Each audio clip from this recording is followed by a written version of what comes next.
two amazing Hall of Famers, and this guy to my right surpassed Dad on the all-time winning coaches towards the end of his career. Gregg Popovich. And for that, Coach, I apologize because I didn't deserve it. Because most of the stuff that I ran in San Antonio, I stole from you. And I just tweaked it because I had different players. And that's the truth. I'm trying to recover. I got a little PTSD here, looking around at all these people that were opponents mostly. Oh, God. That's great. I think it's obviously sad for everyone that it has to be an event like this for everybody to get together, but it's emblematic of what Nelly did for almost all of us in the room. He had some effect on all of us, like Coach Harris just said, to help us along the way and do some things. That's who he was. He's a special guy in that respect. And people think he's a big, gruff bear out there. And I always, when I talk to some people that are real close to me, I say, my wife, is my daughter still here? My wife and my daughter wanted to move in most of the time when I was in Golden State with Nelly and Joy, because they had more fun with them than with me. He was just that kind of guy.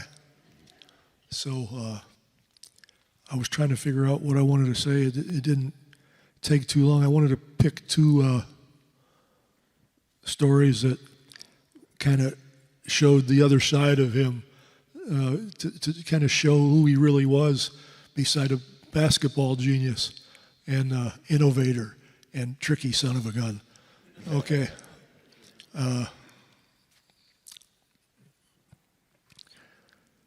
We were in Napa Valley one night at some place where we had to be, at some winery, having dinner, and people all around this table. And at one point, either I or he bumped his glass of wine and spilled on his pants. And he would not let up.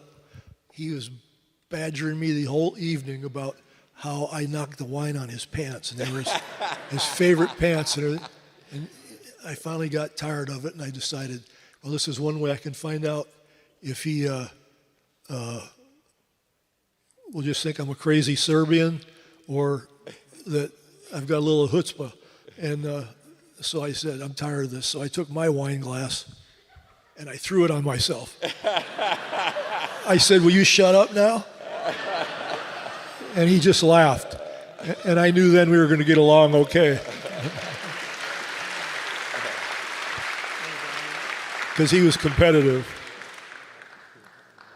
And then on the financial side, we all know that he's a wheeler dealer.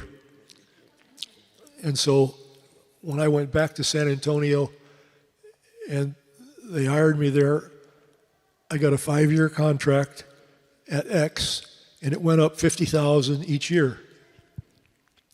And I said, well, I got to go home and talk to my wife, and I got a couple calls to make.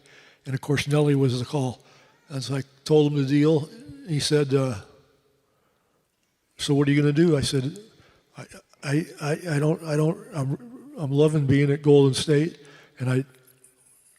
but it is a pretty good offer and deal and all that. He said, you big dummy, Papo, you're going back there, and this is how you're going to do it. You call that committee, and you say, add $50,000 to my first year, and then from there, $50,000 on top of that. So in the end, after 5 years, you will have made $250,000 more, and that'll pay for your house. But that's how he thought. And so I said, okay. So I went back and I made the phone call, and I know I was like a 12-year-old. I was, why can you guys, I was wondering, I thought maybe if you guys could, and the gentleman on the other end of the phone, he said, what do you want? And I finally spit it out. In 2 seconds, he said, "Okay." And I remembered what Nelly told me. They already offered you the job. They're not going to start over again and get somebody else. So just do it. And so I did it. And that's the other side of him that I think we all know about. But for me, that was pretty special. And like Coach Harris, he's come along and saved me a couple of times, especially when I went out there the first time. I didn't really know Don Nelson except for passing by him once in 1988. I think it was in Cologne, Germany, at the Final Four for Europe or some tournament. I don't remember what. But I had just gotten to San Antonio with Larry Brown as an assistant, and I begged our general manager, Bob Bass, to let me go to Europe.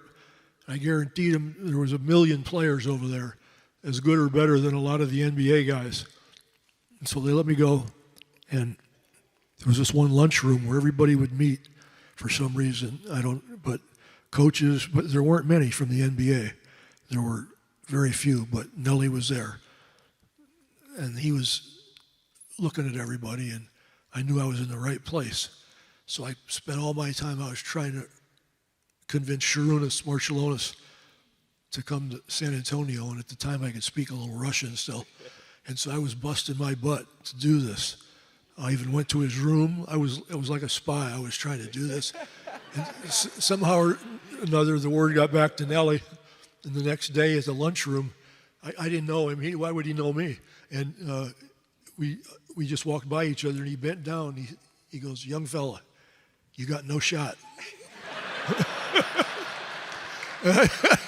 and it took me a while, and I remembered, I figured out what he was talking about.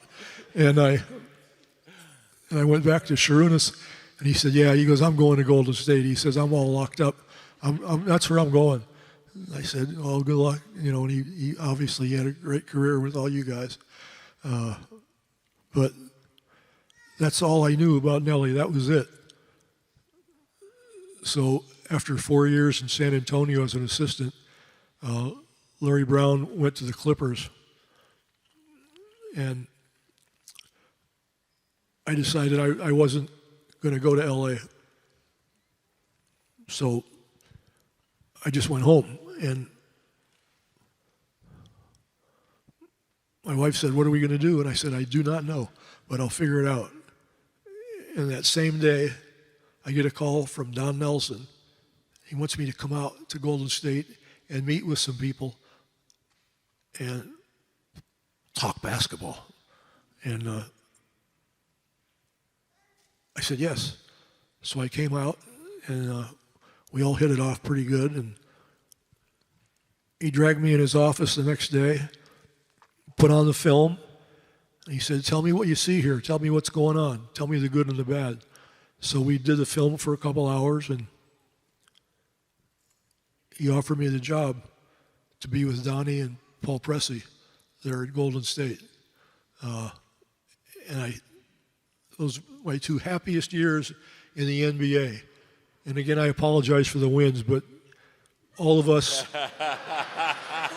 who have half a brain know the coaches don't have the wins. We get credit, that kind of thing, but it was hard to lose with Tim and Tony and Manu and David in his twilight. It's hard to lose those games. So if I was such a good coach, I should have been undefeated during all that time. But I thank Nelly for all that. And again, like Coach Harris said, he does those things for everybody because his heart is bigger than the moon, and it's as soft as marshmallows when you get to know him. That's who he was to me. Thank you, Daddy.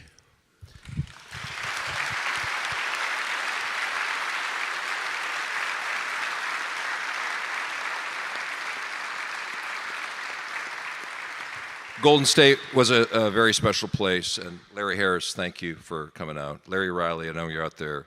You run TMC here. That's where Pop and I first met and started working together. We also have lots and lots of coaches. Mike Dunleavy, thank you. Really appreciate you coming out. And we'll hear from Rick Carlisle later. So thank you. And special round of applause for Rosie. Del Harris, Gregg Popovich.